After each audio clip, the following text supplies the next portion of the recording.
Hello friends, good morning. जय Jagannath. Kalyani सेनापतिर Odia blog रे आपण मानक स्वागत। आशा करछि प्रभुଙ୍କ कृपारु आपण माने समस्त निहति भले थिबे और खुशी रे थिबे। तो फ्रेंड्स चलंतु स्टार्ट करबा आज रे गोटे फ्रेश वीडियो। आज वीडियोटी बहुत सुंदर होबार अछि काहेकि वीडियो माध्यम रे बहुत किछि नुआ नुआ टिप्स और ट्रिक रहिछि जहा आपण मानको डेली लाइफ रे निहति हेल्पफुल रहइबो। तेणु आपण माननको गोटे रिक्वेस्ट, आपण माने वीडियोटी को बिल्कुल भी स्किप करंतु नाही, नले एमते सब दरकारी टिप्स को मिस करि नेबे। आवरी मध्य छोट छोट टिप्स रहिछि किछि नुआ नुआ जहाँ आपण मानकर बहुमूल्य समय और पैसा दुईटा जाक सेव करिवो। तेबे चलंतु लेट न करी सेमती किछि नुआ नुआ टिप्स को नै देखिनबा आज रे सुंदर वीडियोटी को।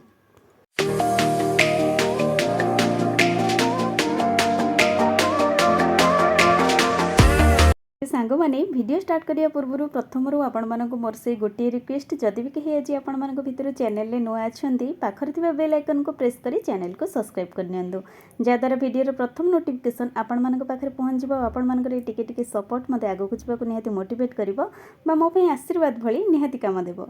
तेबे सांग माने आजिकली प्रत्येक व्यक्ति घरे दिन को 2 टाइम हो बरं किंतु चा निहाती भाबे बनी थाए। खास करी आम गृहिणी मैंने जब भी चा बन था व्यस्तता भितर देखिथे टिके अन्य मनस्क हेले चा सस्पेंस भितर आम चाटी एमती बाहर को बाहरी आसे एमती उत्तरी जाए, जहाँफल कि गैस बर्नेल रे एमती लगी जाए, आमर काम बढ़ी जाए। गैस बर्नेल को सफा करने को बा पोड़ी जा द्वारा आमको क्लीन करने बेसी समय लगी थाए। आ बेले बेले चाहा एमती ऊपर को पलि आसे, परफेक्ट भाव में सीझी न थाए, जहाँद्वारा कि जार टेस्ट कमी जाए। किंतु आज आपण मानक गोटे छोट टिप्सटे कहबी जहाँकि आपण मानकर बहुत फायदा आसो। जेबे भी आपण माने चा बनाउछंती बनैबा समय रे गैस रो फ्लेम को आपण माने हाई रखिले मध्य चा आपण मानकर बिल्कुल भी सस्पेंस बाहर को आसीबो नाही। केमिति जेबे भी आपण माने बनाउछंती आपण मानक पाखरे छोट स्पून अछि जदि नै नियंतु, नचेत बड़ स्पून मध्य आपण माने एठी अप्लाई करि परिबे, जहाँकि चा भितर आपण मझिरे मझिरे एमती गोळेई नउथिबे, जहाँद्वारा चाटी परफेक्ट भाव में सीझिबो। आ जदि स्पून टी को आपण माने एमती सस्पेंस भितर रखि नउछंती तेबे देखिबे चा आपण मानकर बिल्कुल भी एमती बाहर को बाहरिबो नाही बा एमती उतरिबो नाही। से लो फ्लेम रे रखिले जेमती हमर चाटी सीझी थाए, जदि आपण माने स्पून एमती चा भितर भरिकी रखुछंती देखिबे हाई फ्लेम रे रखिले मध्य चा बिल्कुल भी सस्पेंस बाहर को बाहरिबो नाही और परफेक्ट भाव में एमती सीझिबो। खाली चा नुहे, आपण माने कॉफी बनातु किंबा क्षीर जदि भी बॉयल करूचंती से जगह भितर आपण माने एमती गोटे स्टील चामच को रखि नियंतु, जहाँद्वारा कि देखिए बिल्कुल भी जेकोसी लिक्विड जिनस आम बॉयल करुचे बाहर को एमती बाहरबनी बा उत्तरी बसब नहीं, जहाँद्वारा कि आम काम हल्का हो। तेबे आशा करछि छोट टिप्स सबू गृहिणी मानक पई निहाती लाभदायक रहिबो। तेबे चलंतु एबे जानिबा हमर नेक्स्ट टिप्स कौन अछि। माने साधारणतः किचन रे काम करुवा समय रे आम माने जेबे भी बड़ बाउल रे एई भली किछि ग्रेवी आइटम हेउ बा लिक्विड जिनस जेमति कि क्षीर दही किंबा डाली आम मैंने जहाँ भी किसी एमती रखी था जदि यूज करी छोट स्पून टे देखिथे स्पून एमती आमर बिल्कुल स्टांड प्रोसेस रे रही ना, एमती खसी जाए, जहाँद्वारा कि आमर स्पून टी से जिनस भितर एमती बुड़ी जाए, आमको हाथ भरिक एमती बाहर करने को पड़ी थाए। किंतु आज आपण मानक गोटे छोट टिप्स बतेबी जहाँ माध्यम छोट स्पून टी हेले मध्य आपण माने ताको स्टांड प्रोसेस रे एमती रखी परिबे और स्पून बिल्कुल भी आपण मानकर से ग्रेवी मध्य को बिल्कुल भी एमती खसब नहीं। जहाँ भी किसी लिक्विड आइटम आपण माने रखुचंदी गोलेया जदि छोट स्पून एमती बाहर करुचंती तेबे यूज करबा पूर्व किचन ने यूज करुथिबा एभली रबर को 2-3 परस्तर एमती गुड़े नियंतु स्पून रे, जहाँद्वारा कि तादर गोटे थिकनेस आसीजिवो। और आपण माने याको जेउठी चाहिए से बाउल भितर एमती स्टांड प्रोसेस रे रखि परिबे, देखिबे बिल्कुल भी खसब नहीं। निहाती भाबे आपण माने टिप्स को ट्राई करंतु, आपण मानक पई 100% बेनिफिट देबो। देखिबे और हाथ भरिक आपण मानक से जिनस भितर स्पून को एमती बाहर करबा पई पड़िबो नहीं। आशा करछि छोट टिप्स टी निहाती आपण मानक काम रे आसीबो। एबे चलंतु जानिबा आ गोटे सुंदर टिप्स। तो आमे माने जेबे भी किचन पे एमती छोट छोट रबर आनी था देखिथे, जदि अधिक मात्रा रे एमती किसी रबर पैकेट आम मैंने नहीं आसो पैकेट भितर एमती रही रही रबर गुड़िक नष्ट हो जाए, जहाँफल कि अधिक दिन रहा फल गोटे रबर सहित एमती रबर आ गोटे एमती सेट हो जाए, आउ ये रबर जल्दी एमती छिंडी जाए। तो आपण माने हेयर बैंड रो एभली किसी पतला पतला रबर हेउ किंबा किचन पाए जदि आपण माने पॉलिथिन को पैक करिया पई एभली रबर आनुचंती तो आपण माने याको गोटे सुंदर प्रोसेस रे लॉन्ग टाइम पर्यंत रखी यूज करि परिबे। एठी देखंतु मोर 2-3 पैकेट रबर एथि स्टोर हो जाइतला, को लॉन्ग टाइम पर्यंत रखिया पई हेले म पेपर रे सब रबर को बाहर कर नैची और किछि टेलीकॉम पाउडर आ ऊपर स्प्रेड कर नउची। पाउडर स्प्रेड करने फल देखिए जो चिपचिपका है रबरटी गोटे सहित आ गोटे सेट हो जाइए बिल्कुल भी सेट हेनी संपूर्ण भाव अलग अलग ही रपण मैंने जेकोसी पैकेट्रे रबर को न रखी पॉलिथिन भितर न रखी जदि आपण मैंने जेकोसी प्लास्टिक कंटेनर भितर रखुंट ये लंग टाइम पर्यंत रखिक आपण मैंने यूज करेंगे देखिए गोटे भी रबर नष्ट हेनी छिड़ब ना तेरे फ्रेंड्स एवं चलते जाना आ गोटे सुंदर टिप्स सांग मैंने साधारणतः किचेन रे काम करुवा समय बारंबार ओदा हाथ में आमको एमती लाइटर को धरने को पड़ी था जहाँकि गैस को लगेवाई कि जदि अन्य मनस्क लाइटर उपर किसी पानी एमती पड़ जाए देखिए लाइटर टी जल्दी एमती रस्ट लगी जाए जंग धरी जाए आहरी किचेन में आम छोट छोट यूज करुवा जिनस स्टील जमीक प्लास हो चिमुड़ा हो या देखिए ओदारे किसी समय एमती धरवा जो किसी दिन भितर आउपर एमती रस्ट लगी जाए तो ताको क्लीन करने आज गोटे सुंदर टिप्स आनी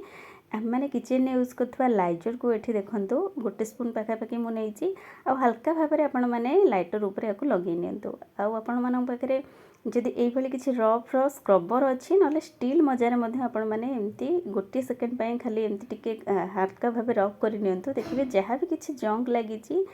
एमती तेल चिकटार दाग रही से सबू बहुत सुंदर भाव में क्लीन हो लाइटर टी एकदम नुआ परी साइन कर देखो स्क्रब कर सारे हल्का भाव आपण मैंने गोटे कॉटन कपड़े पोछि नियंतु जहाँ भी किसी रस्ट लगी तेल चिकटार दाग रही से सबू संपूर्ण भाव एमती क्लीन हो एकदम नुआ परी लाइटर टी साइन कर खाली लाइटर नुहे आपण मैंने किचेन यूज करथुवा छोट बड़ जिनस जमीक प्लास हो जदि आपण मानकर गैस स्टील अच्छे देखिए बेले बेले ओदारे जंक लगी जाए ताको आपण मैंने टिप्स को अप्लाई करी क्लीन करेंगे तो ये चलते जाना आ गोटे सुंदर टिप्स मैंने साधारणतः वर्षा समय शीत दिने आम मैंने बादाम खाइबा को प्रायतः पसंद करि जब भी आम अधिक परिमाण में किसी बादाम नहीं आसता स्टोर कर देखिए अधिक दिन पर्यंत बिल्कुल भी रही ना कारण बेले बेले बादाम मंजी खराब हो सहित बादाम एमती मॉइस्चर धरी जाए बा तेल बुली जाए तो तापाई आज गोटे सुंदर टिप्स आनी केमी आपण मैंने बादाम मंजी को लंग टाइम पर्यंत रखियार यूज करेंगे प्रथमतः जब भी आपण मैंने एमती चोपा लगा बादाम को स्टोर करुँच आपको भल से खरा दे नियंतु जमीक बादाम मंजी बिल्कुल भी ओदालिया रहिबो नाही कारण ओदालिया धोइले जल्दी मॉइस्चर आसो तेल बुली जाए आ द्वितीयतः जब भी आपण मैंने स्टोर करुँच बादाम चोपा छड़ा मंजी हो बा चोपा लगी मंजी हो ता सहित किसी सुखिला लंका को ऐड करिकरी आपण मैंने स्टोर करूँ सुखिला लंका ऐड करने फल देखिए मंजी रे बिल्कुल भी मॉइस्चर धरब ना पोक लगे से कंटेनर भितर कारण लंकार स्मेल टी बहुत हार्ड होता है या आपण मैंने लंग टाइम पर्यंत रखी धीरे धीरे यूज करेंगे आशा करुँच छोट टिप्स टी निहाती समस्त हेल्पफुल रही चलते जाना आ गोटे सुंदर टिप्स तो आम मैंने घरे यूज कर फ्रिज देखिए जदि रेगुलर प्रोसेस रे एमती कंटिन्यूअस भाव में आमर चलुची तार आइस चैम्बर टी एमती बहुत मात्रा रे बरफ जमी जाए जहाँकि आम फ्रिज में बिल्कुल भी भल नुहे कारण एमती आइस जमीवा फल फ्रिज जल्दी खराब हो संभावना रही है आउ बिल